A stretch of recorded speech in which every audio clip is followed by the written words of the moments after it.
Kwa majina naitwa Neema Mikidadi, ni team captain wa timu ya Kampala wanawake. Mchezo wa leo of course ulikuwa mgumu kwa sababu chui wamejipanga, wamesajili na walikuwa wana blockers wengi.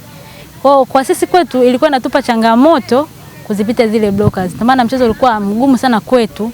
Ilitubidi sana tupambane. Seti ya kwanza tumepambana, tumepata. Ya pili kama umeona vile vile tumefight tukapata, lakini ya tatu tulipoteza kwa sababu chui waliingiza substitution zao zote ndefu sana, yani blockers zao ndefu. Kwa hiyo wakatumia hiyo advantage ya blockers zao ndefu kutushinda hizo seti ya 3 na ya 4. Hatimaye wakashinda ya 5. Matokeo hayajatuathiri sana kwa sababu of course bado tuko on top. Kwa hiyo yani ki statistic bado hayajatuathiri.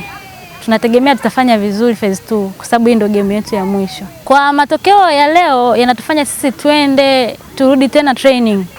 Tukatumia mapungufu ya leo waliotufunga chui, tukatumia ndo kama chachu sisi ya kufanya mazoezi na kuja kujipanga vizuri kwenye phase 2.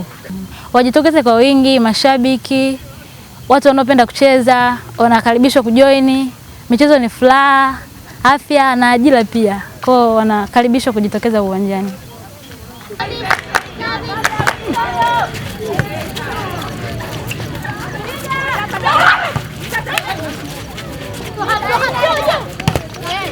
Go!